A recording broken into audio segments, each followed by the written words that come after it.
I started talking about this. This is all kind of postscript and prescript to a piece I just published called Torture, Play, and the Black Experience. So this is actually not that paper. This is stuff that kind of tags onto that paper, that I hope builds out that idea and helps it speak to other things and gives it a little more impact in the field. Because I'm trying to pull that all into a book. And so this is kind of the rest of it, the other half. The other thing is I'm going to use the word Black a lot because I'm a Black American. But I don't mean this to be a term that is exclusive to myself. In fact, I'm looking for coalitions with Black people globally on this because I think that there's a shared struggle.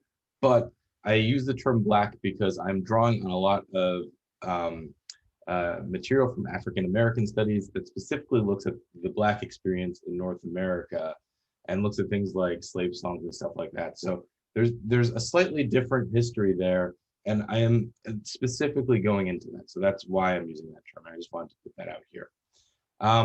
So to settle in, this is a long one. Apologies for that, but this is also a really raw one. I hope a really powerful one for you. And I'm really, really, really looking forward to your feedback as I go back to edit this and kind of get it into the book. So let's talk about repairing play.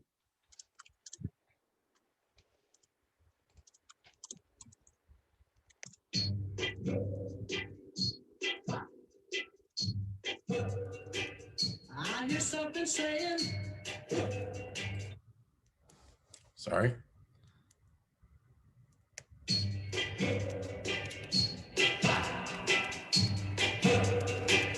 I hear something saying.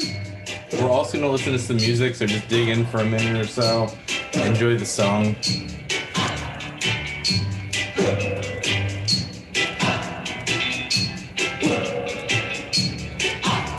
You know, that's the sound of the men working on the chain gang. That's the sound of the men working on the chain gang. All day long they're saying,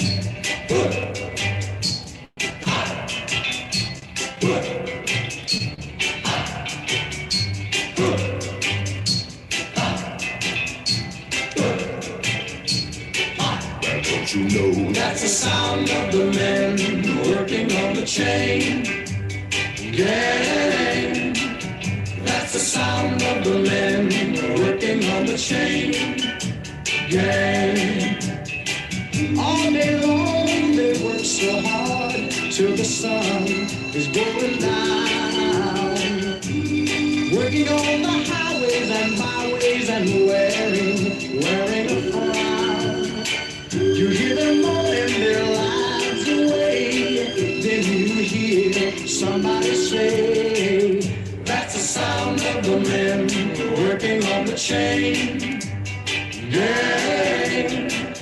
That's the sound of the men working on the chain gang. Can't you hear them saying, I'm going home one of these days. I'm going home, see my woman whom I love so dear. But meanwhile, I've got to work right here.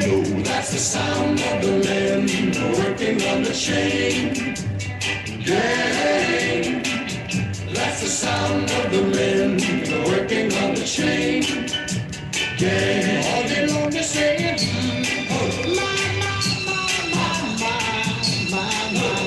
my work is so hard, give me water, I'm thirsty, my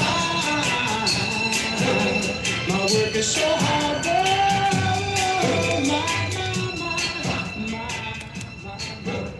my work is so hard.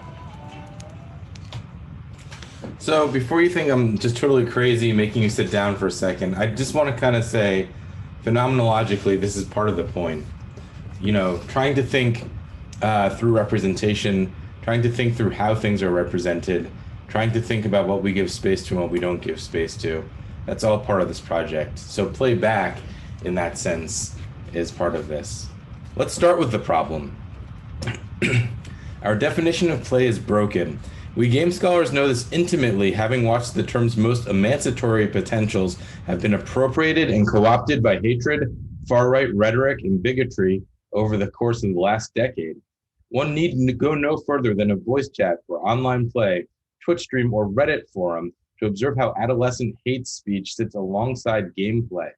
Was Gamerbitgate the moment when play was appropriated by hate, or was it the moment when a century of rot eating away at the concept broke through? Folks, our ship is sinking and we're about to be washed out to sea. But maybe we've been on the ship too long that we've forgotten what freedom is. Is play our savior, or is it our oppressor? The Black radical tradition is filled with stories of slave ships. It's also filled with stories of art, music, and other forms of play that have very little to do with games. That's the sound of the men working on the chain gang, goes the refrain of the old Sam Cooke song. The men in the song are singing, but they're also in pain. They're playing. They're singing about how agonizing their work is, how miserable they are, and how singing itself gives them hope. Play, as read through the lens of the Black radical tradition, is about diving into the messiness of life and embracing a philosophical praxis that is down, around, outside, and always just out of reach. The slave ship defines the Black radical tradition as its specter haunts us who think within it. It's a history that's no history at all. Dislocation, relocation, trauma, pain, suffering, a hideous legacy for sure, but one that inadvertently produced kinship between centuries of BIPOC folk, slowly piecing back together what centuries of colonialism broke. Fred Mote and Stefano Harney are unflinching when they define blackness. Blackness is the site where absolute nothingness and the world of things converge. Blackness is fantasy in the hold. We are the ship if we choose to be, if we elect to pay an unbearable cost as inseparable from an incalculable benefit. To restate, we are the ship because we've been shifting cargo holds of slave ships, treated as objects. Black subjectivity in this tradition is inhabiting objectification while also contending with the void of a shackled future and a colonized past. The discomfort of living in this place, this history, is itself the potential of the Black radical tradition. Embracing and understanding this dissonant place is reparative. It locates within it a common site of common ethic of resistance, struggle, and even survival. But what does this have to do with play? In short, I want to repair a definition of play that has been largely informed by scholars working within white European tradition. This tradition of play theorized most famously by Dutch art historian Johan Huizinga, French sociologist Roger Caillois, Swiss psychologist Jean Piaget, and New Zealander Brian Sutton-Smith reads play in a mostly positive sense and inserts that certain practices, namely torture, are taboo and thus cannot be play. I argue that this approach to play is short-sighted and linked to a troubling global discourse that renders the experiences of BIPOC people invisible. In other words, by defining play only through its pleasurable connotations, the term holds a phenomenological bias towards people with access to the conditions of leisure. Indeed, torture helps to paint a more complete picture where the most heinous potentials of play are addressed alongside the most pleasant. Yet in doing so, the trauma of slavery will be remembered. In rethinking this phenomenology, I aim to detail the most insidious ways that play functions as a tool of subjugation, one that hurts as much as it heals, and one that's been complicit in the systemic erasure of BIPOC people from the domain of leisure. There's more presently an urgent social imperative to this work. The Black Lives Matter protests that were staged globally in the summer 2020 speak explicitly towards the erasure of BIPOC people from white social spaces in North America. To repair play, we must strip away the racist dichotomies of civilization and barbarism that were used to justify the slave trade. We must abandon the conceit that some forms of play are more intellectual or noble than others, for until we do, we are all in the hold together in a sinking ship in dire need of repair. But here in the hold, there is an ember of hope. As critical race theorist Frank Wilderson has written, quote, "I would make my home in the hold of the ship and burn it from the inside out. Indeed, let the blaze of the slave ship cast our shadows over the inferno of play that colonizes everything it touches. This play that is rooted in a fundamental and toxic lie of equity, morality, education, and leisure has long excluded BIPOC people. We know how to repair it, and we shall sing dance, chant, and celebrate as we do. All right, let's take a breather.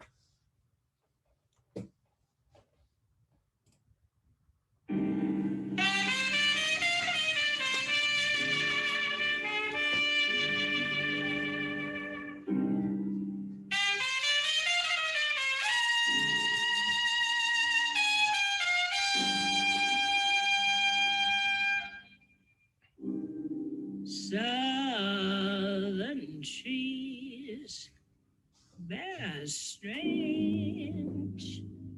fruit, blood on the leaves and blood at the root, black bodies swinging in the southern breeze,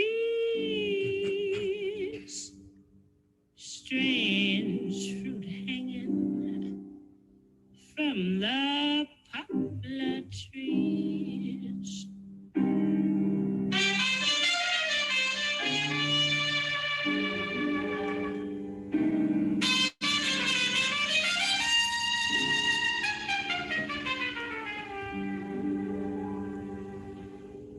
Pastoral scene of the gallant South, the bulging eyes and the twisted mouth, scent of magnolia, sweet and fresh. Then the sudden smell of burning flesh. Here is a fruit for the crows to pluck, for the rain to gather, for the wind to suck, for the sun to rot, for the tree to drop.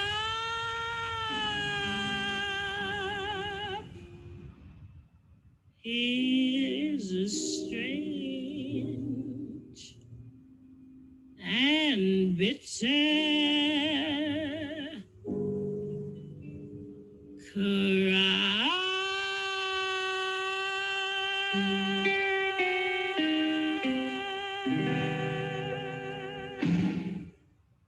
Crow's play.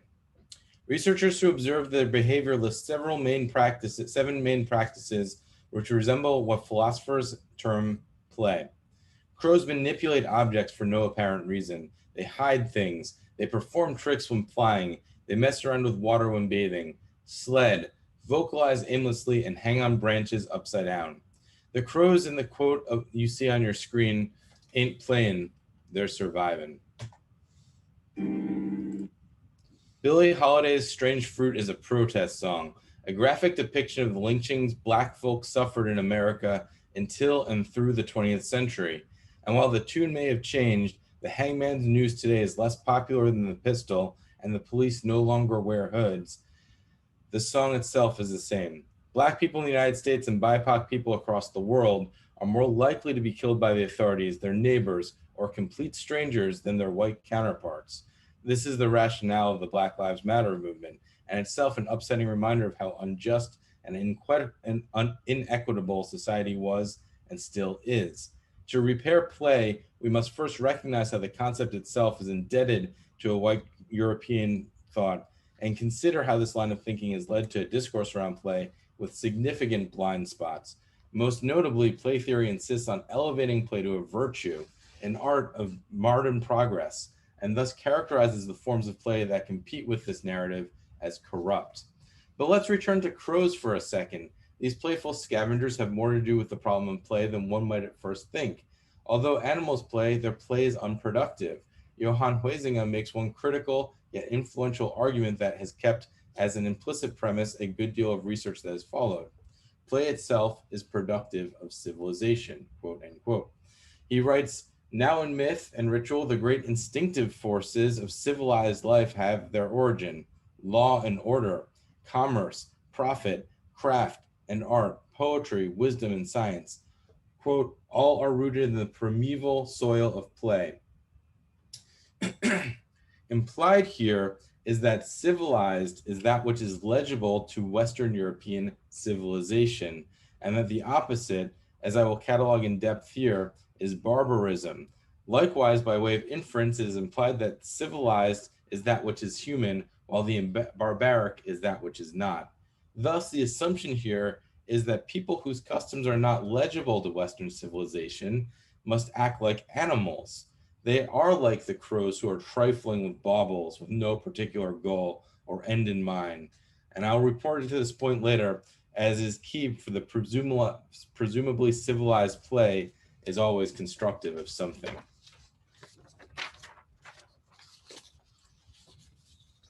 The problem with civilized play is that it pits BIPOC people against one another. The Disney film Dumbo speaks volumes here. The old Disney film, I should say. In Dumbo, the protagonist, an elephant named Dumbo, is antagonized and later befriended by a murder of crows.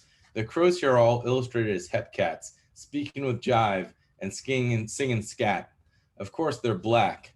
In the original release, the main crow was named Jim Crow, an allusion to the offensive minstrel performer who used the moniker Jim Crow in the 19th century, and also the laws that enforce segregation and desegregation in a variety of terrible ways.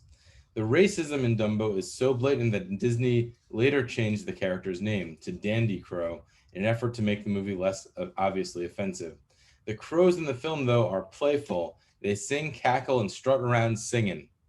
I bring this scene up not only because it shows how the play of Black people was appropriated, twisted, and commodified by a white film studio, but also because their inclusion was defended by Floyd Norman, the first Black man hired by Disney as an animator.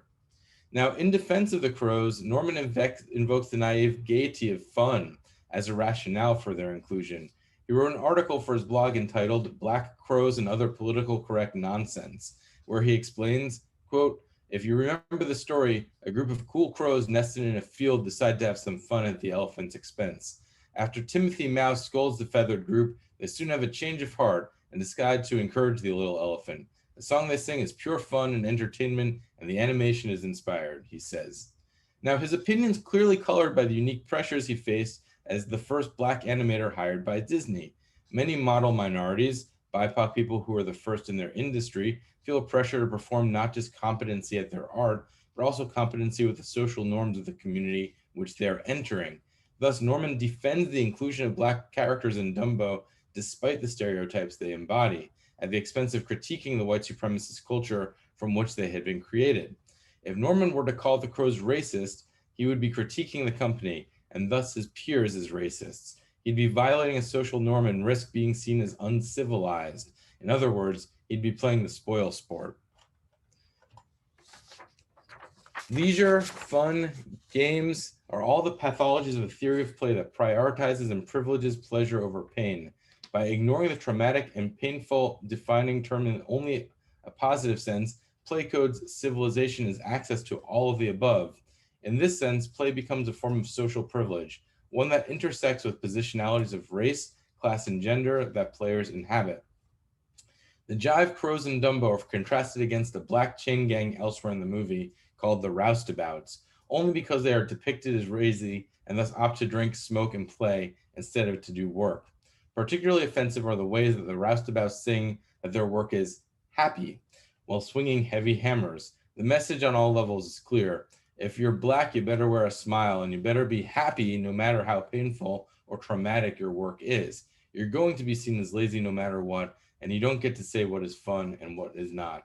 All this is what civilization, quote unquote, entails. I'm going to read another page, and then I think we should change Zoom rooms. So I'm just flagging that I see that we're about to run out of time. So we're going to run to the link that Shovik put into the chat. So we got to talk about music. We've got to talk about how Black spirituals in North America might offer us some insight on how to make do within the struggle. In other words, they offer a blueprint for repairing play. Slave songs, also known as spirituals, sorrow songs, or jubilees, were improvisational songs that Black slaves sang with one another.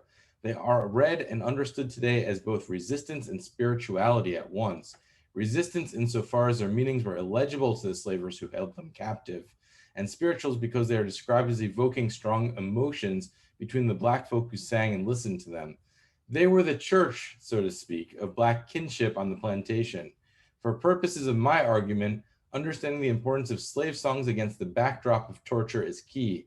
The spirituality of slave songs was, in fact, produced by the hopeless conditions within which slaves were kept. They are sullen, painful, and lamenting.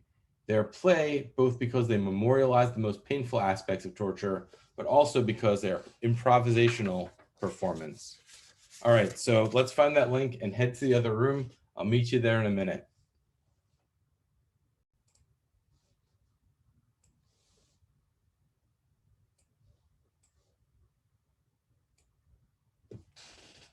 Should I pick it up again, or should I just give everybody one more minute to trickle back? I think we're all here, so. All right, I like this. We're part of these fugitive publics I'm talking about, so get to that later. All right, here we go.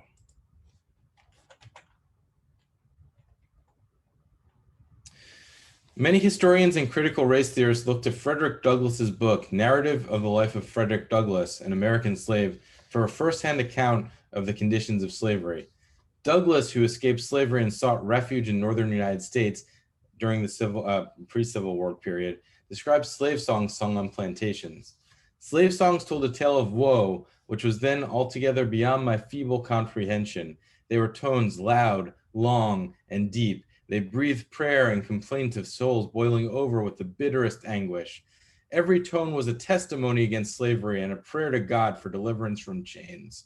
The hearing of these wild notes always depressed my spirit and filled me with ineffable sadness. I frequently found myself in tears while hearing them. The mere recurrence of those songs, even now, afflicts me, and while I'm writing these lines, an expression of feeling has already found its way down my cheek. To these songs, I trace my first glimmering conception of the dehumanizing character of slavery. I can never get rid of that conception. These songs still follow me to deepen my hatred of slavery and quicken my sympathies for brethren and friends. That was Douglass. Now, Douglass goes on to describe how, quote, slaves sing most when they are most unhappy, end quote, and that the slaves' songs bring relief. The account of slaves evokes mainly victim and visceral impact on the listener. The context of his account cannot be forgotten. As Jennifer Stover notes, the book was prepared as an effort to educate white readers in context traumas of slavery. As such, Douglass's goal in making slave songs legible is an effort to challenge his white readership to listen beyond their racial expectation and desires.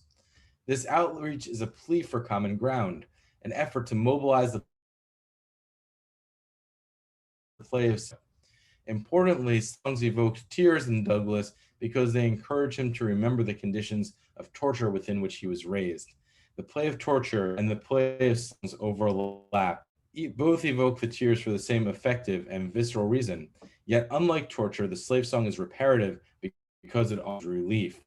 It packages the torture and allows the singers and listeners an avenue through which their pain can be processed. Like a vaccine, this therapy pulls on a small amount of the painful, brutal, and torturous, aid the listener in managing and working through their past pain. In the English language, one can play an instrument, but they do not play when they sing. Perhaps this is because the term is implied. As I have argued in my essay about torture, play is a relationship between subject and object, meaning that when you play with someone, you are turning them into an object or treating them as an object. And so it is grammatically correct to apply the term to the objects which they are played with: guitars, sax, drums, and more. When singing, though, the instrument uses the play in the term sing, right? You play your body to sing. What's interesting in this grammatical construction is how the English language itself encourages a sensibility around play that stops short of recognizing how the term interpolates subjects into objects. Perhaps the only linguistic construction of play in English that reads it as an object phrase, playing with myself, quote unquote, which is slang for masturbation. Common to both is the idea that play is pleasurable, a motif crucial to most European theorizations of play, right? That it's virtuous and thus pleasurable. I return to play's linguistic connotations. They highlight some of the blind spot in play scholarship at the moment, because it's from position indebted to games and game studies. We often miss opportunities to theorize it more broadly and to appreciate within it a more robust kernel of its cultural signification. We play music, and when we listen to music, we often listen to its playback. And while role-playing game studies has long been aware of how central improvisation is to theater and performance, one must ask the question if the scholars have yet caught on to how central improvisation has been to the Black cultural scenes since the slave songs I just described above. Play has the potential also to repair, but in order to do so, we must embrace a lexicon of play that's been more clearly connected to histories and experience of BIPOC people worldwide. These histories are exciting, innovative, and often constructor of affects that encompass more than just of immanence. The concept of play better speaks the experience of BIPOC people who engage with it. As I described in greater detail earlier, the tears of Frederick Douglass crying when listening to slave songs were themselves the reparative aspect of listening. Play must be located in our bodies, and thus the affects produced by play radiate from ourselves. Indeed, I admire the ways that Anne Chektovich has encouraged us to engage with the memorialization of trauma, how the memorialization of trauma can be productive of affect. She terms it a, quote, emotional color line, and engages with playwright Anna Deavere Smith's depiction of philosopher Cornel West to define it. Smith, in playing West, in her play Twilight Los Angeles, 1992, in the wake of the LA riots following Rodney King's verdict, defines it as the emotional color line in terms of meritocracy, survival, and trauma. She writes, West suggests that sadness comes when the belief that one should be happy or protected turns out to be wrong, and when a privileged form of hopefulness that has been so entirely foreclosed on Black people is punctured. Endemic to Black people, drawn from centuries of bondage, torture, and suffering. Repairing play must engage with Black sadness if it is to be reparative at all. Thus, marking and recognizing the way that play might produce pain is essential. Jose Munoz describes brown affect in a similar way. He describes, quote, describing the dispressive position in relation to what I am calling brown feeling, chronicles a certain ethics of the self that is utilized and deployed by people of color and other minoritarian subjects who don't feel quite right within the protocols of normative affect and comportment. As established in the prior above, typical affect produced by play is that of pleasure, and the brown feeling that Munoz describes is an ethic is intended to resist fragment and locate a common between BIPOC. The constructive sense of depression, which Munoz describes and what West describes by way of Anne Deavere Smith, is reparative because it recognizes the violence of racism is systemic, and how repair means more than identifying villains. It means recognizing how the ideology of what patriarchy divides and turns us against one another. Understanding and appreciating the aesthetics that are born out of violence, danger, and pain is part of the Black radical tradition.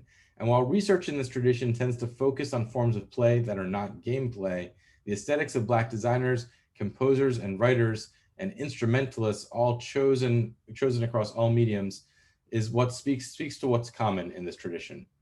Perhaps Frantz Fanon said it best when he wrote, "Not only must the Black man be Black, he must be Black in relationship to the white man." Here, Fanon is referring to the significance of colonization in the construction of Blackness.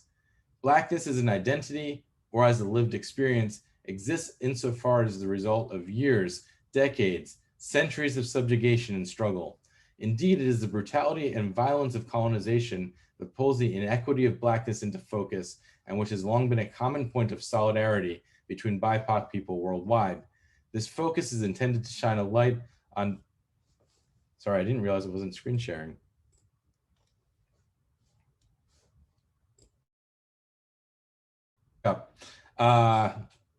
BIPOC people worldwide.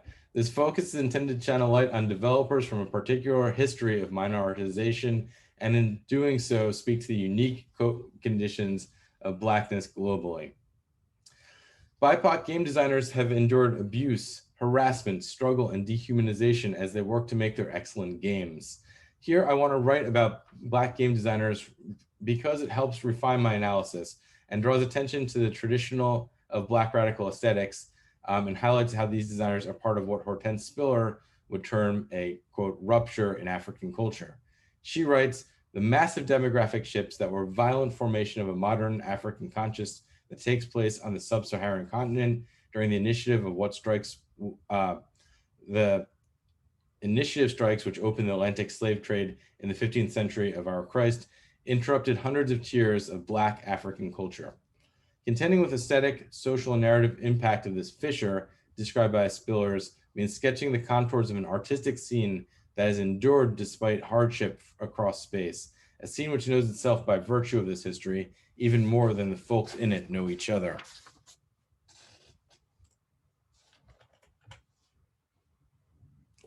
All right, we're gonna take another break for music. This is a long one, so please dig in and enjoy. This is Max Roach with Abby Lincoln, a song called Prayer, Protest, and Peace. We'll stop after protest, before peace, and then we'll talk about repair.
You'll know when we segue into protest, the tone of the song will dramatically change. We're getting there.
All right, there's more, but we'll leave you with that.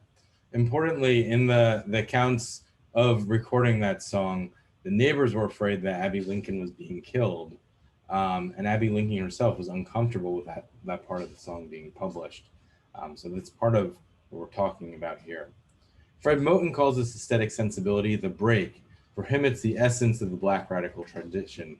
It's a recognition that Black radicalism demands holding on to contradictions, embracing both the horror and the hope of Black artistic expression. Moten is, of course, describing music. Abby Lincoln's scream in Max Roach's improv prayer protest piece.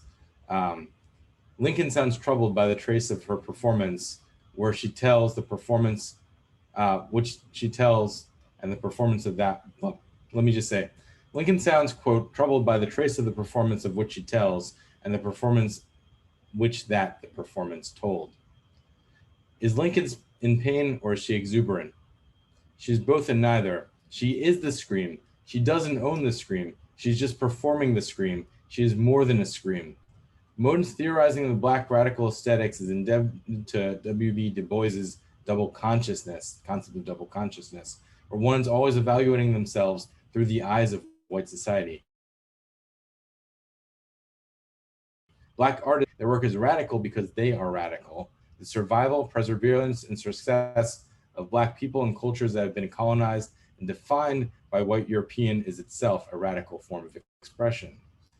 The Black radical tradition applies to more than just music, and so I want to look to games and consider how it's articulated in design communities today. As I noted earlier, this is far more of a radical intervention than one might at first think. By and large, Black people are largely absent from the publicity and concept art of many games. And I argue elsewhere that this is because the hobby game scene, which I think is fundamental to the culture that the digital game scene is built on, was mainly the invention of white suburban men. This barrier to entry imbues every game from a Black designer with a unique sense of struggle, compromise, and purpose. The aesthetic output of Black game designers is varied, and that itself is the contradiction of Black radicalism within the game scene. While some designers like Chris Spivey and Julia Bond Ellingbo will make explicit overtures towards Black history in their work, others like Eric remixing historical narratives from, say, Nordic cultures, East Asia, and even fantasy worlds. So I'm going to talk about hobby games just because that's what I research, but also I'll just say that's what I research, and we can talk about it later, as I think this does still have implications for digital games, of which I know less about the Black community developing them. But hobby games have been notoriously white in the illustrations they provide their players. Consider this brief history. It's 1965, and the Avalon Hill General, Wargaming's premier magazine, features a Black man on the cover. He's the limo driver of Elwood Gardner, one of the company's representatives, and he poses with Elwood and a huge bag of money for a publicity stunt. It's 1980, and two dark-skinned heroes surround a dragon on the cover of Dragon, Hobby Role-Playing's premier magazine. 2 months later, Dragon includes a black high school student in a depiction of a schoolyard, and 3 months after that, a black student on the cover participates in a food fight with his peers. 2 years later, in 1982, the General features a Caucasian rendering of Cleopatra on their cover. I'm stretching now. It wasn't again until February 1995 that Dragon would feature a black character on their cover. Again, a pair of evil drow, black or dark elves, killing an adventurer. On the fan circuit, representation was not much better. It wasn't until Alarm's excursion that a drow elf would be featured on the cover. And in the 30-year timeline coverage here, there are no more instances of black people on the cover of any of these three publications. Hobby games, as such, were largely packaged, sold, and presented to their audiences as a spate of white cultural production, even as moments of integration came and went through the American popular conscious. Black, cool, and multiculturalism, for the most part, hobby games insulated themselves from these conversations by marketing only to a specific and niche set of consumers. The tragedy of the story, both then and now, is that black people have long been active as designers in what I term the hobby games, the analog games scene. A scene comprised of the common interests of role-playing games, card games, board games, pervasive games, and live-action role-playing games fans. Take Mike Pondsmith, for example. Pondsmith was the designer of the 1987 tabletop role-playing game Cyberpunk 2013, a game that has become somewhat of a franchise, yielding most recently CD Projekt Red's Cyberpunk 2077, which Pondsmith was a consultant on. Even though Cyberpunk was a cult hit, big enough to influence the development of the AAA video game, Pondsmith's race is barely visible in the game itself. And why would it be? In film and theater, the non-traditional casting project was only just beginning to advocate for a more inclusive approach to casting in mass media around 1987. Pondsmith was publishing for a male network of predominantly white hobbyists at a time when role-playing games were only really available at model train stores. Pondsmith, of course, wasn't working in the game scene. But Cyberpunk is special insofar as it's a paradigm case in how Black designers are able to subvert the expectations of their readers and play against genre conventions. The tagline of 2019's recently released source book, Cyberpunk Red, reads, "The role-playing game of the dark future." The future is dark, namely because Pondsmith articulates a dystopic vision of a future where corporations run amok, people have found new drugs to tune in and drop out with, and the hustle of urban life is contrasted against only life in the bombed-out wastelands that surround Night City. The future is also dark because the future is Black. Night City is minority white, and the world is in many ways imagined from a perspective that takes Black culture for granted and works to make the exotic mundane. The break is still present, though, Moten's break. It lingers in every detail of the world and has game's digital adaptation, Cyberpunk 2077. Some critics of Pondsmith's work have suggested that the game furthers racist stereotypes by uncritically presenting BIPOC characters in a gang called, quote, the Animals. Pondsmith's response was, and excuse my language here, what the fuck do you know who the fuck do you think you are to tell me whether my creation was done right or not? Perfectly captures the essence of Black radical aesthetics.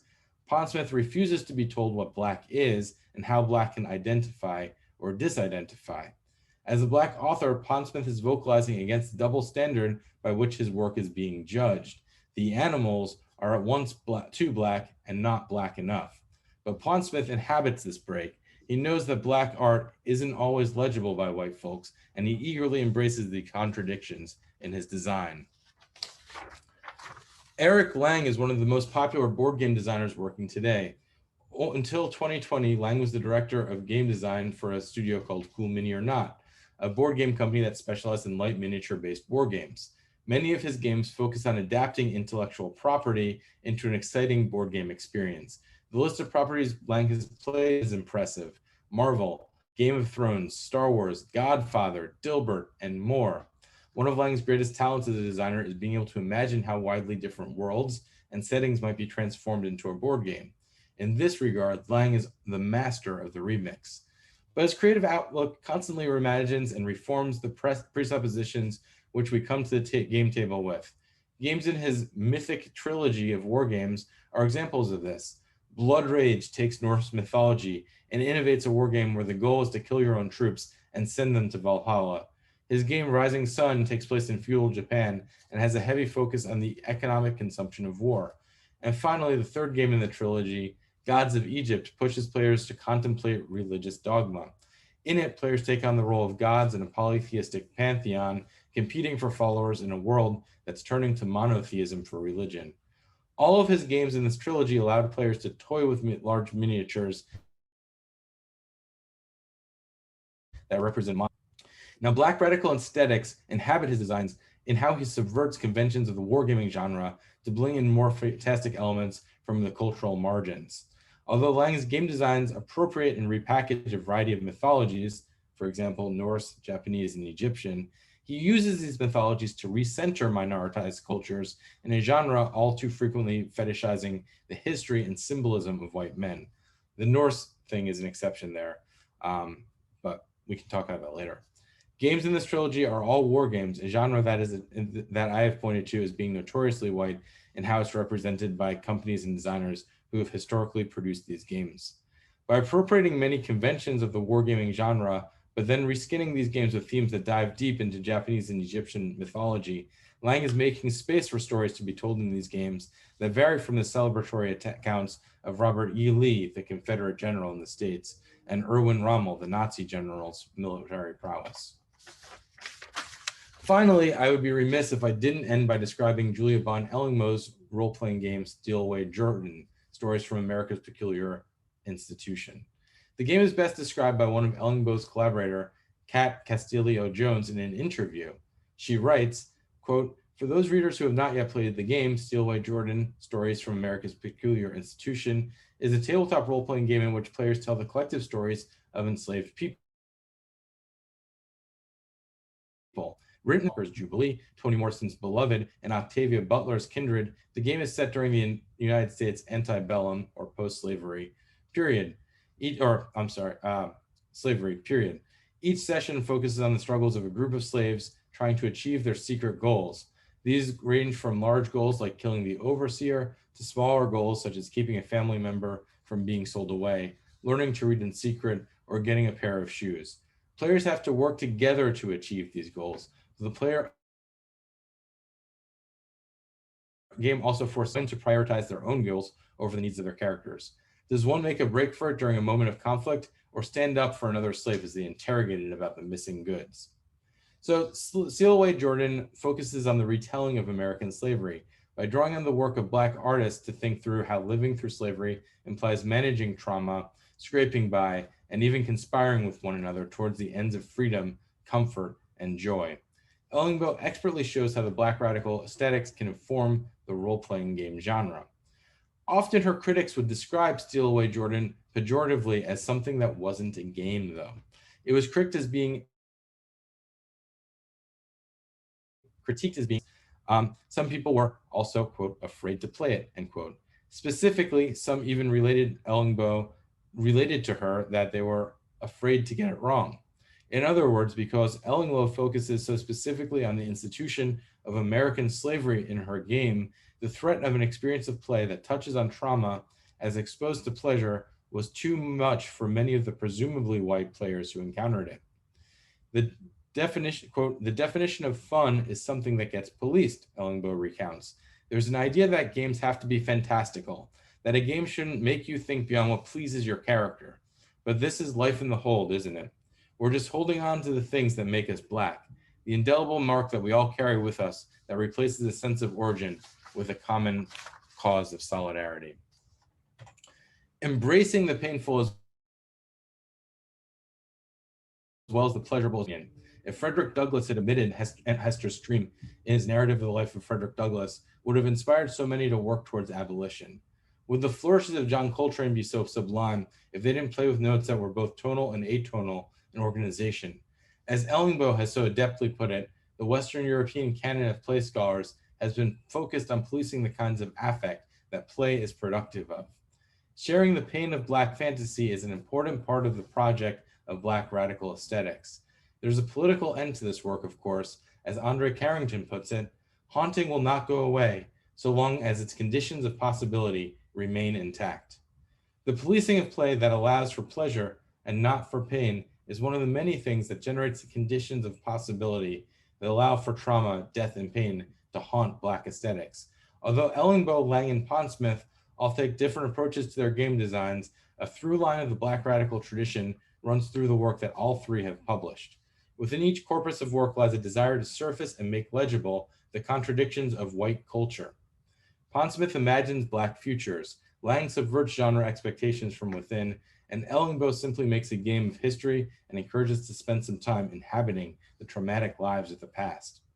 All three and so many more Black artists are haunted. All just tell that same story in different ways.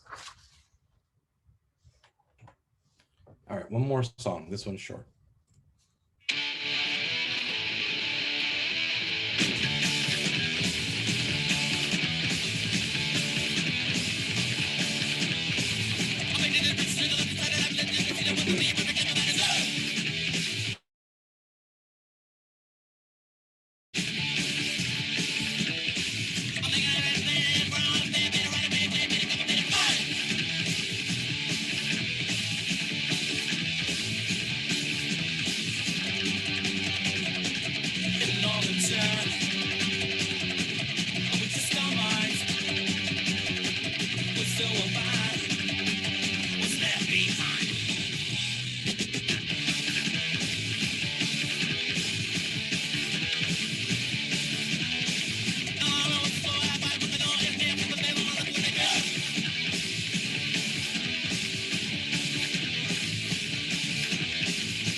Of course, that's Bad Brains, Pay to Come. Throughout this talk, I've alluded to the erasure of Black play in a variety of ways, and for this crisis we must address, and this is the crisis we must address if we are to repair play.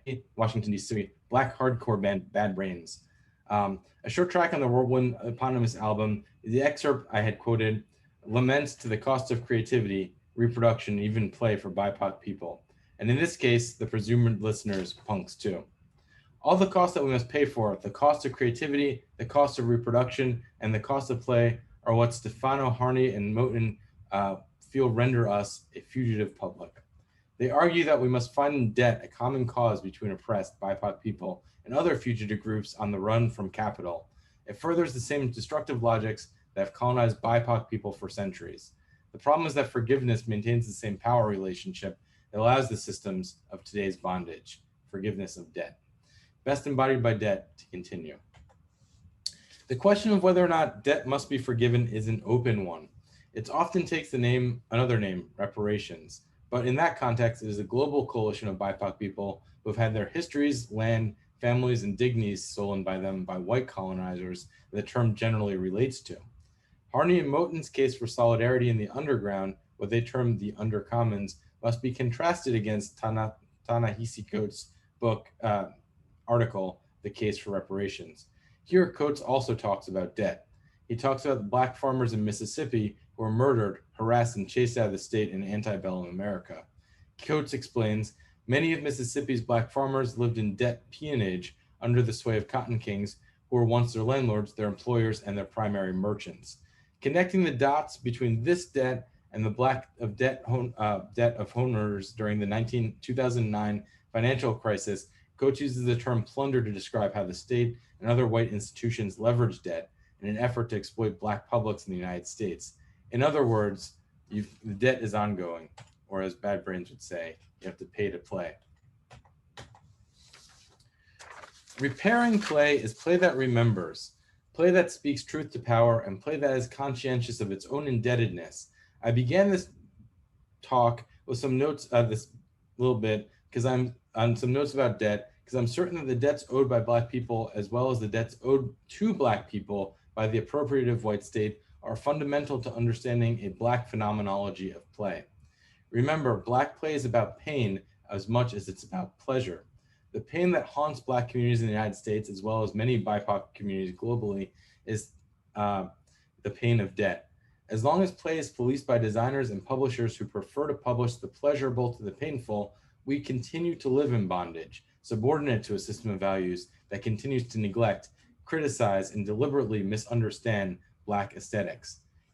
So repairing play is an ongoing project, and how BIPOC artists work at play through the games they design, the songs they sing, and the murals they paint.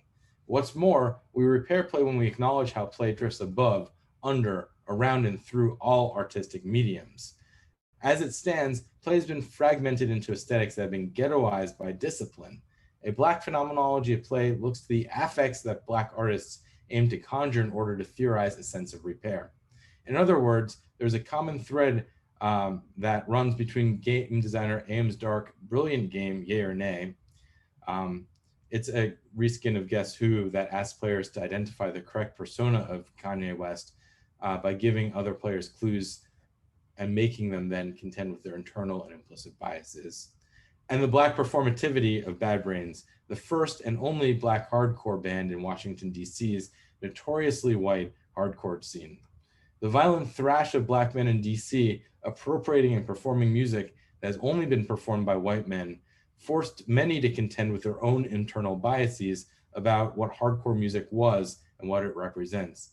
Henry Rollins from Black Flag, the famous, explains in the documentary Bad Brains, a band from DC, it was the summer of 1979. Word was that there was an all-punk, Black punk rock band in Washington, DC. Never seen one of those before, end quote.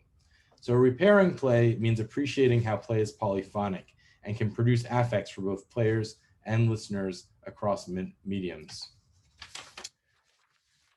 The colonial project of play that reads its potentials as those aligned with civilization is in its sunset years. Repairing play must tend not only to the legacy of civilizing pain, but also to a speculative Black future where we play together in a web of mutual aid, where we subvert one another through challenging times and in joyful times. I choose the adverb repairing to modify play, not only because it's part of the etymology of reparations, but also because I see it as a form of play that's able to tend to the production of painful affects that it produces, and in so repair the damage that colonialism has wrought. So I'll close with this. In my essay on torture play in the Black experience, I drew attention to the enigmatic Black children's game, Hide the Switch. Let's end with it too, as it may help show us how repairing play helps make sense of play that would have been previously read as barbaric and thus not play at all. Contributing in a way to Black erasure, Hide the Switch forces game scholars to reconsider what and who has been left out of spaces that curate games and play. It shows how the traumatic memory of Black people descended from slaves and BIPOC people globally cannot be read as play as it is often theorized, and so therefore cannot be fit into white memory institutions like museums that aim to celebrate play. We expect our games to be safe and consensual, but in this turn we have forgotten that games are not always safe and consensual. In fact, it's a privileged position that assumes that they are safe and consensual. Play is often violent.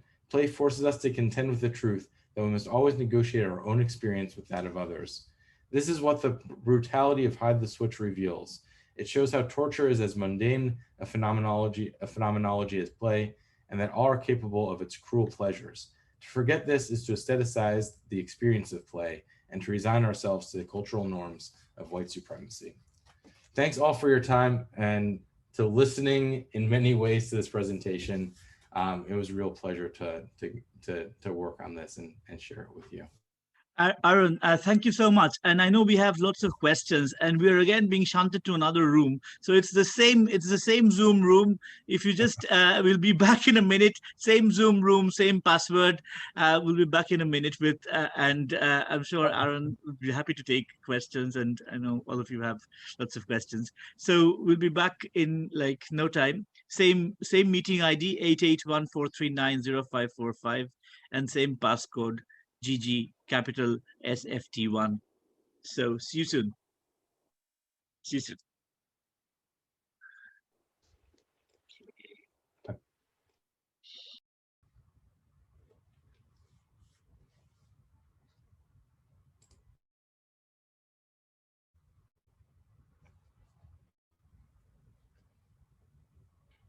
Yeah, I think everyone's here. There was no waiting room for this, so you can just join straight away. And Aaron, in case you want to share the presentation again, share the slideshow. Here we go. So, well, I'm sure you'll all join me in thanking Aaron for what has been a spectacular, really fantastic presentation. I couldn't resist, and I posted a screenshot on Facebook while this was going on. That was well, but thank you so much for taking the time and to kind of talk to us about this, and thank you all for bearing with us in what Aaron has just described as being the fugitive publics, where we've been moving from one Zoom room to another. But such is a lot of people who speak about repairing and who have to speak about repairing, really, because such is a lot of people who do not really have access and well, resources, perhaps, things, agency, so-called agency. Now, I just kind of like to request you to just unmute yourself, ask questions, or if you're shy, then type your question in the chat room and I shall read it out. Well, I'm sure all of us have questions. I have quite a few, but well, I'll just wait for someone else if there is someone to, yeah. Okay. While we're waiting, I do have one question, Aaron, and that is like a it's a comment more than a question, which is that I've always had a problem with Roger Caillois's sentence: "The hungry man does not play," uh, and or cannot play, something like that, and. It seems like, as you've very rightly said, that play has always been kind of sort of parceled into the world of pleasure and kind of often called free play, jouissance, and all of those kinds of things. I mean, in my own kind of readings, I've talked about the subaltern and play and that kind again.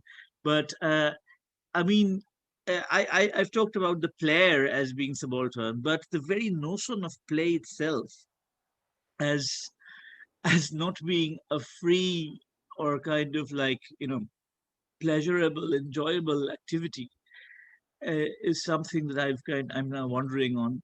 And I was just thinking of kind of the song that you played for us, the prayer, protest, and sorry, the piece, the song really, the prayer, protest, and so how where what if play moves from the role realm of peace or prayer to protest and beyond, really.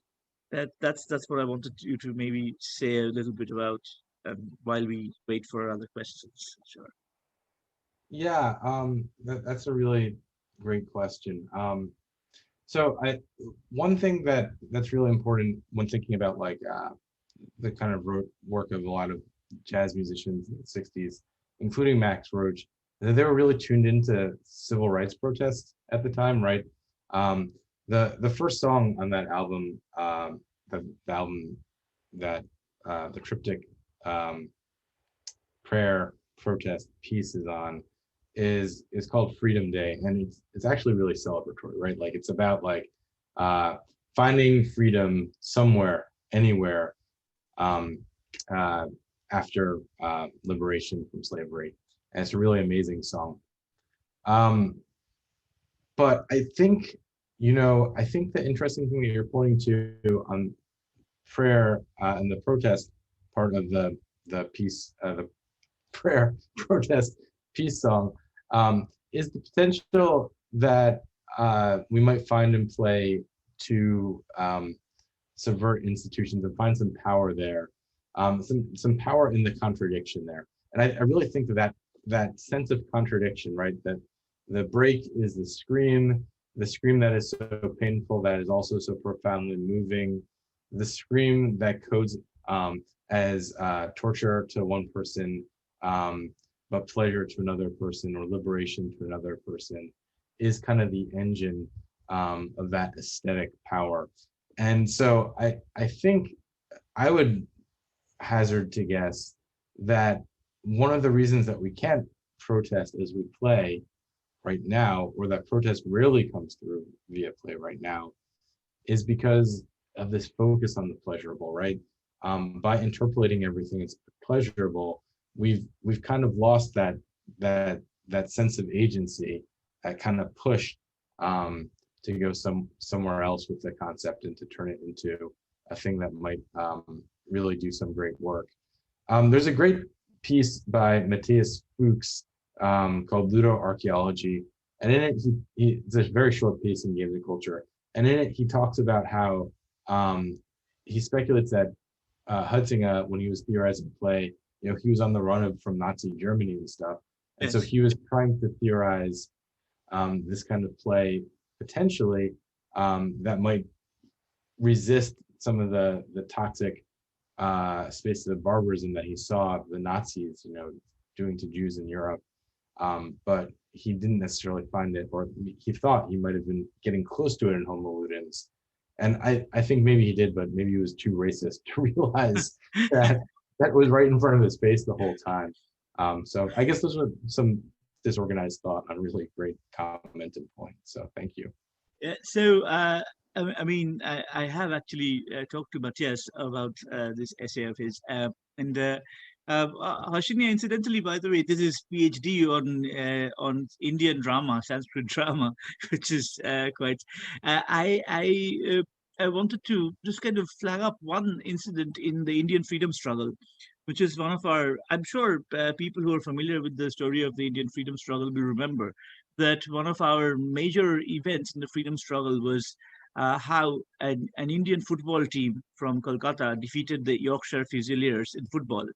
So yeah, and they played. There's this whole story about them playing barefoot while the Britishers had like shoes on, and how far that is true is that there's kind of all kinds of but there were some players who did have shoes on, by the way, but there was some people played barefoot, and this whole idea of kind of play and kind of almost as like struggle and protest and play, does it remain play, and what is play and what is not play. It's just kind of so that's what kind of I was thinking in comparison to what you've just described. So we have a question from Sarah, and Sarah is asking, saying, thank you for that super enlightening, interesting talk.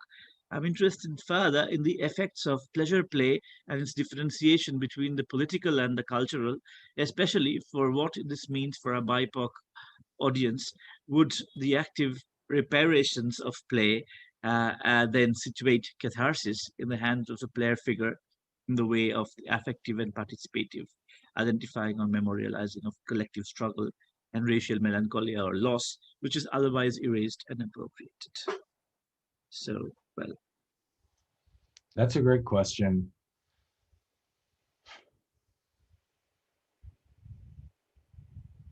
And it's a lot to parse. It's like perfectly dense philosophical writing.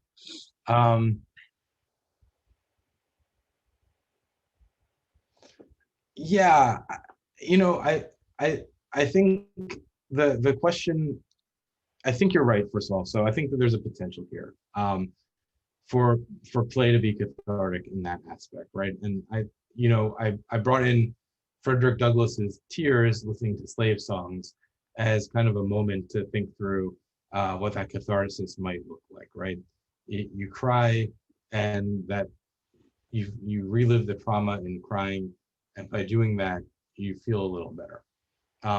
So I think there's that potential catharsis that could happen in the player figure amongst play.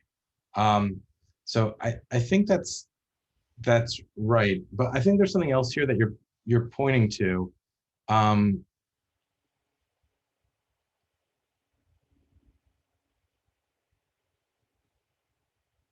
Which is the appropriation of melancholia, right? Like the appropriation of loss. and so I think that the loss here in game design aesthetics, and in the very phenomenology and thus the phenomenology through which we approach play, is actually the thing that that we ought to be upset about. Because as you put it like that, we have had that kind of taken from us in the games we play. I mean, in some indie games, there are exceptions, right? But these are the games that are most criticized. You think about Gamergate getting kicked off by someone like Zoe Quinn reviewing a game called Depression Quest that's literally about depression, and I think that speaks volumes to what is policed in this sort of domain of play and what is not policed. And yeah, and thus that catharsis is denied, thus that potential protest is denied, thus all the good stuff is denied in that space. And so I just say that's totally right on. So thank you for the point. I'm gonna write that down. Thanks, Aaron. I have been looking at rebel music and game culture. So to really understand what it means to have racial melancholia taken away from you and being part of a BIPOC audience too, that really takes away a lot of potential for not just gameplay, but reparations of gameplay, as you put it. So thank you for this talk and for your response. Yeah, thank you for that point. Thanks, Sarah and Aaron. This is a really interesting exchange. So, is there anybody else who has a question? Aaron, would you say something? Sorry, I interrupted. Yeah. So. No, I wanted to ask a question. That's okay. Yeah, Prabhash, please go ahead. And there's one more from Thank Sean. you. Yeah. Thank you so much, Professor Trammell. I was just wondering that given that neoliberalism as a regime that appropriates all forms of aesthetics, how can this version of repair play resist this form of appropriation? The first question is that.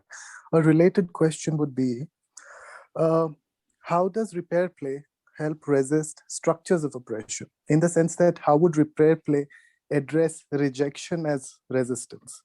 Like, what if somebody is against, say, like, what if I want to mount a resistance against competitive play to begin with? How does repair play help me in mounting that sort of a resistance? Thank you. Yeah. I'm gonna answer your first question, and then I'll ask you to rephrase your second question because I like both and I want to make sure I hit it.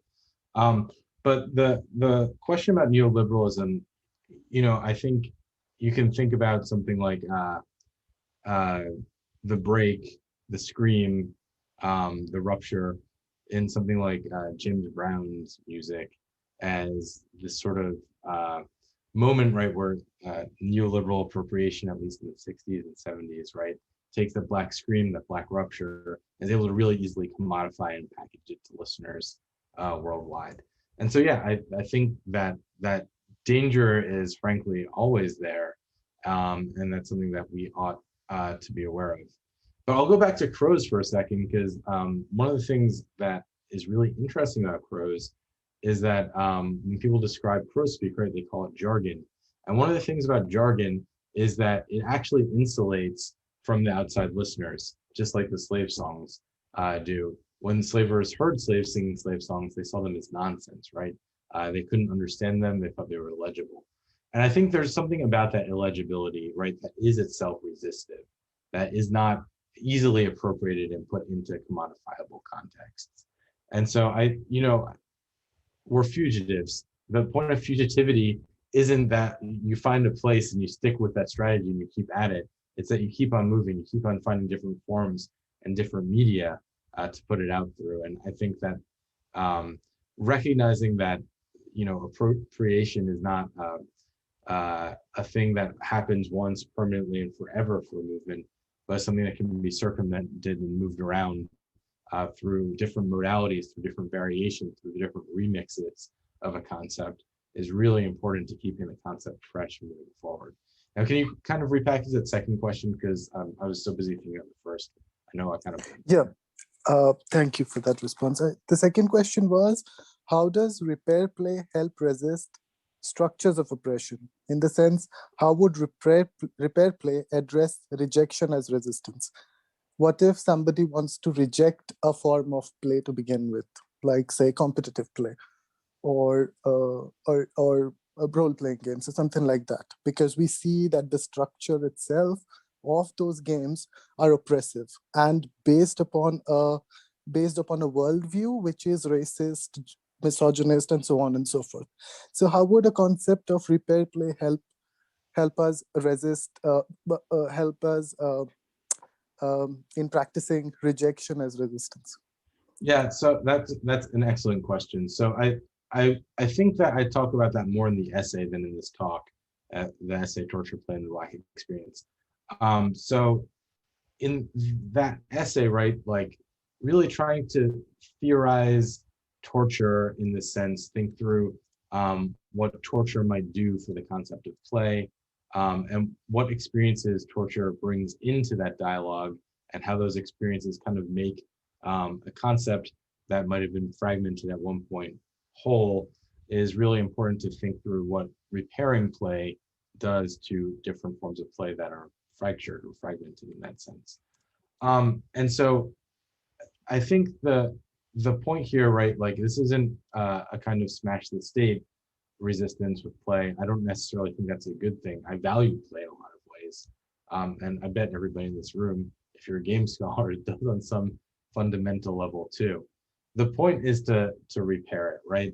And to think through what's being left out of that narrative.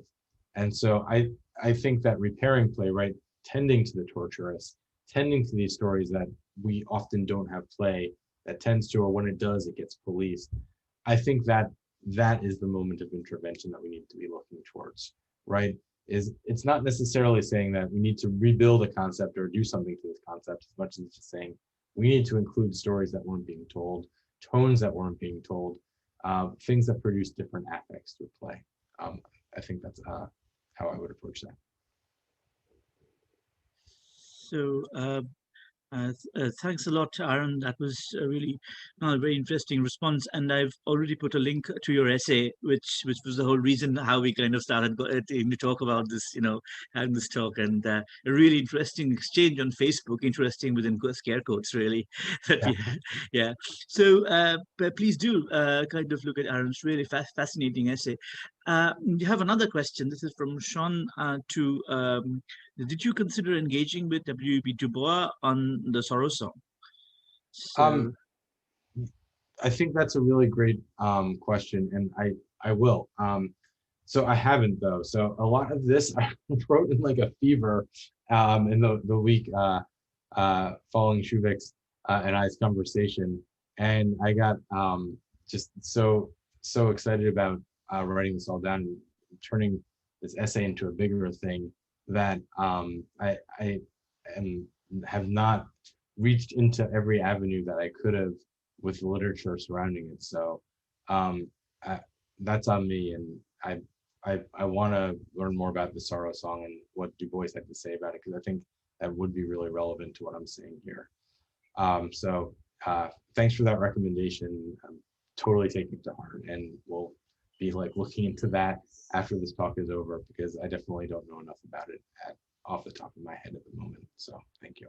Fascinating again. So Aaron, I mean, while other questions come in, I had one more, which is kind of trying to tease this sense of the word repair. And I know that you're using it in multiple senses, but the notion of repair also is something that is about kind of restoring to a former state which worked, right? And there I see, I take the pun on repair and reparations, and but this notion of repair is in a sense of kind of like fixing,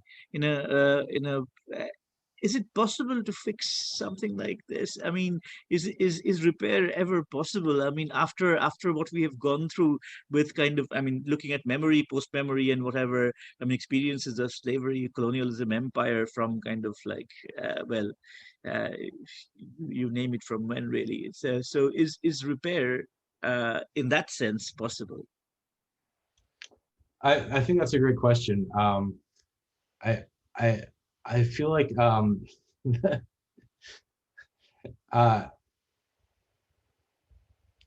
I think if you want to sell something subversive to white people, maybe you have to package it as repair. So I think that's Well, yeah, but you have the reparations, and the other kind of, the notion of polyphony, all of these kind of impact into your use of the word. So, but I just took one specific meaning. I was just kind of teasing out this meaning, but it does work, certainly, kind of this notion of kind of, and so, well, but I want to be a little more clear, right? Because I think this speaks to the break also. So there's just that aesthetic that I was talking to, right? There's something just so radical about it because it's so illegible. It's so hard to commodify. It's so resistive in a variety of ways, right? It does get commodified sometimes, but there's ways to move over, under, around, and through that commodification. And so I guess when thinking through repair, it's also thinking through a thing that makes the whole concept broken always and forever into the future. So I don't know. I maybe that's optimistic on my part, but I think it's a repair that breaks the thing it fixes also. I see. I think it's probably in a different register than Jane McGonigal's reality is broken, because the broken here is very different from the I don't know, maybe the white sense of broken, or there is kind of a different register as well. Everything. I mean, reality, even unreality, is probably broken in this kind of. Repair in the sense is acknowledging how broken everything is sometimes, not fixing it. Okay. In which case, we move on to the next question. Okay. So Neil is asked. This is a long question. I'll try to read it out. I don't have any questions because I think the presentation was detailed enough to cover everything, but I was particularly interested to hear more of your views on the hitherto one-sided interpretation of play area, where play is only an entertaining thing done in leisure. When play arises from oppressive traumatic circumstances and is a form of process, relief, or vaccine to them, then it doesn't come from leisure. The sounds quite opposite the concept of play itself, yet it offers them relief. Is that simply their interpretation of leisure, or is it a damning indictment of society where the oppressed can only let loose by singing songs of oppression? I'm kind of reminded of Gonzalo Frasca's essay here, Video Games of the Oppressed, but well. Yeah, this is so interesting.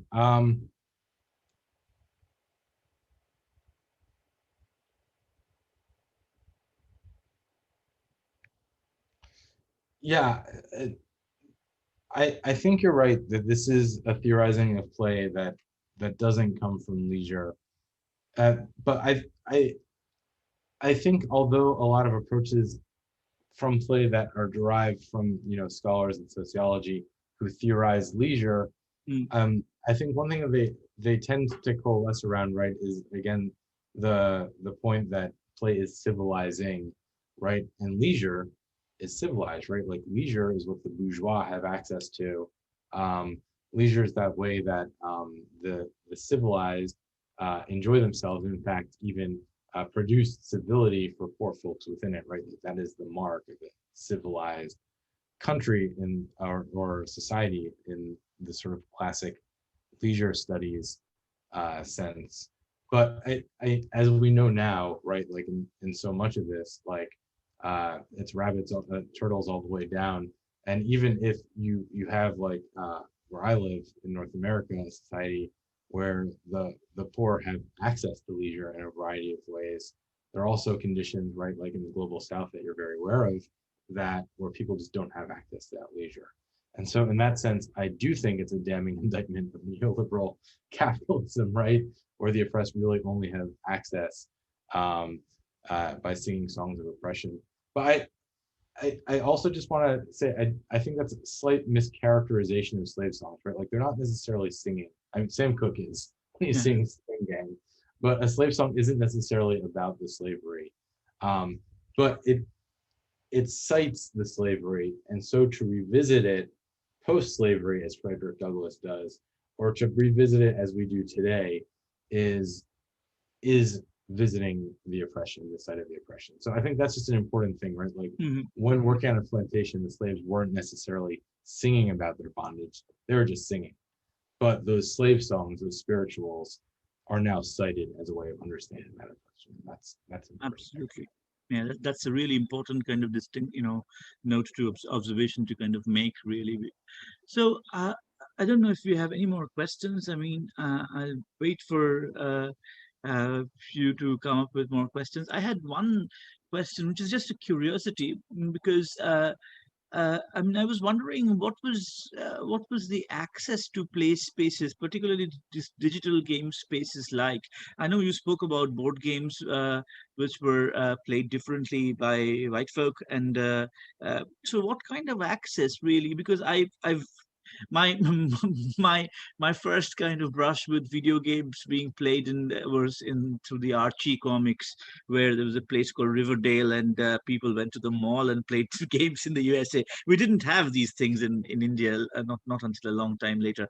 But so I was just wondering, what kind of, was there any exclusion there as far as or were there kind of sort of I don't know, like separate play spaces, or so was kind of the space of play early, something that was open to uh, all communities, or was there uh, some racism there as well?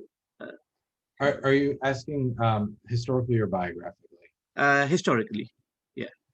Yeah, yeah, for sure. Play has been policed in the United States.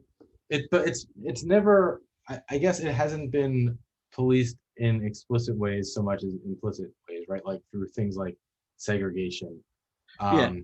You have a clear policing of things that different people can do, and then within segregation, right? Like who can play what.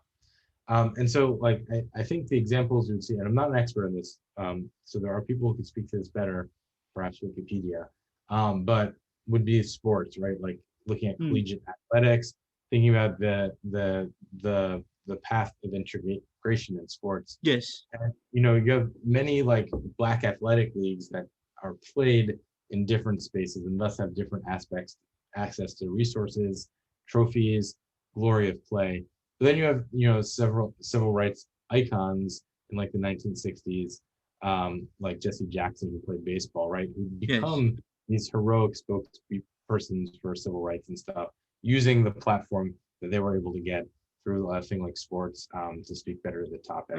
Um, So I think that kind of gets to it. Were you talking about even like I'm actually talking about video games mainly. I mean, because well, this is of course. I mean, what you're saying is absolutely spot on in terms of the larger discourse of play.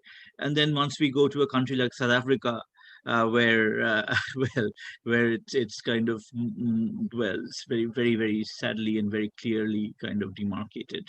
Um, we see this, but I was kind of, because we rarely get to read about this in the histories of video games, which are obviously written by or for certain people. So oh we just kind of yeah. as So the yeah, I think with video games specifically, I think this comes up in two ways. So first is the lack of citation.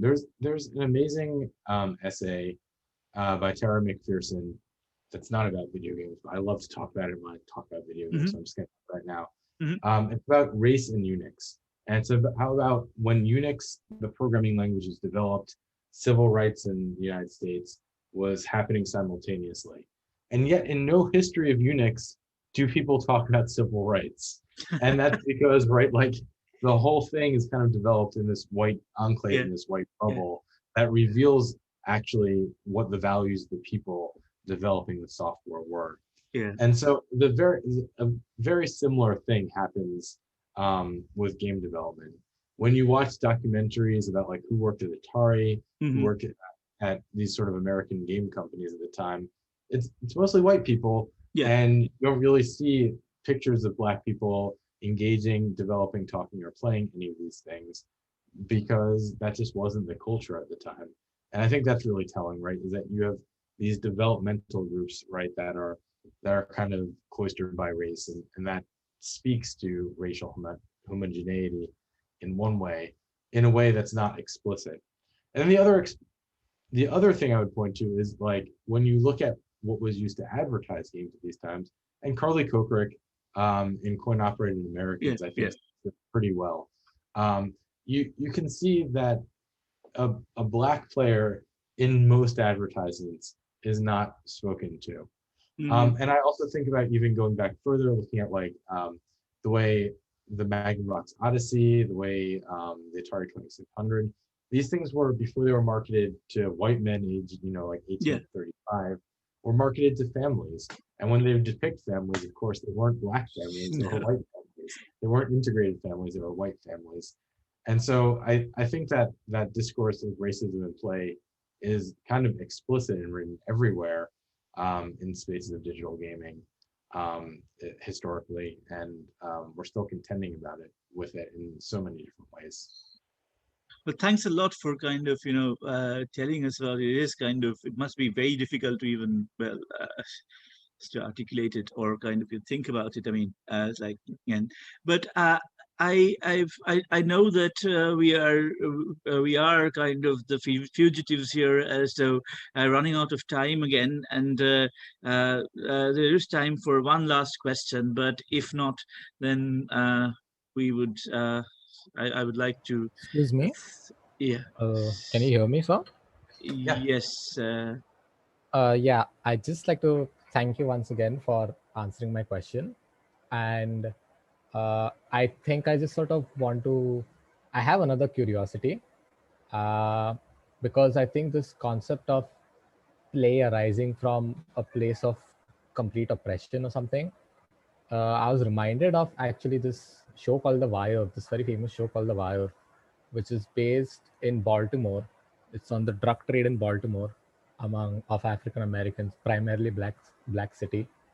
And, the entire milieu is described as this place where you could be betrayed or arrested or murdered or mugged at any moment. And there's always this throwaway line, it's all in the game, that just keeps getting bandied around. And it's sort of, the word game is used to sort of justify this or characterize this milieu where anything could happen, and the range of the things that could happen are mostly tragic, So I think that sort of, that concept still befuddles me a bit till this day, and I'd like to know what actually you think about it, if you don't mind. Yeah.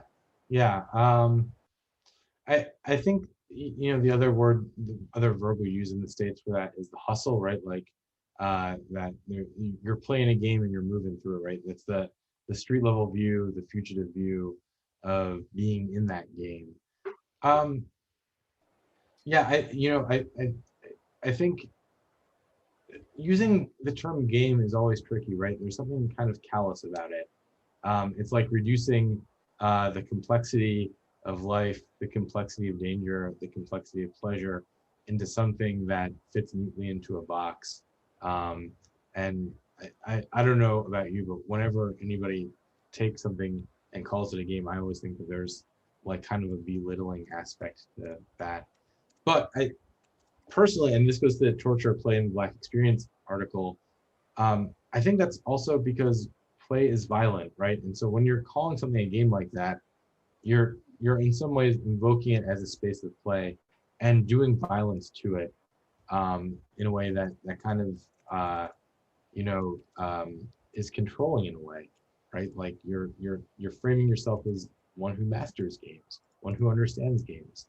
And I think that part of it is one of the things that we don't talk about when we talk about playing games enough, is that there are all these really radically violent tendencies to playing games also that are radically upsetting and really tough to contend with. And so I guess going back to it's all in the game, right? Like I think that's in a way trying to create a gritty realism for the show writers of The Wire, but also a way to kind of get at the violence of the moment in a way that speaks to it in a gritty and realistic way. So I don't know. I haven't watched The Wire, so I can't criticize it any further than that. But I'd say look to violence if that feels a little callous to you, because it probably is. So on that note, then I will again, kind of being in the game being so problematic, I will thank Aaron for all of us, from all of us, for all of us, from all of us, for this fascinating talk. And this was really a it just kind of blew my mind, and also opened my eyes to a very different way of thinking. And let us all try to think of play in terms of reparation, and I'm sure there'll be more coming in kind of in response to your essay and to your work from all the young scholars here and others. Oh, I can see all the clap and applause there. So thank you so much, and thanks all for bearing with us, for joining us, and we'll look forward to seeing it at our future sessions, which are advertised on our Facebook page. And there's also a WhatsApp group for those of you who are interested in what's going on in game studies in India, and join us. So thanks, Aaron. Thanks to all of you from outside India. Good morning and good afternoon, whatever time of the day, and have a great weekend. For us, Saturday is almost over here in India. So good night to everyone, and thanks a lot. Bye-bye. Thanks for staying up late with me. This was wonderful. And thank you, Shivik. Thank you so much. Yeah. Signing off then. Bye-bye.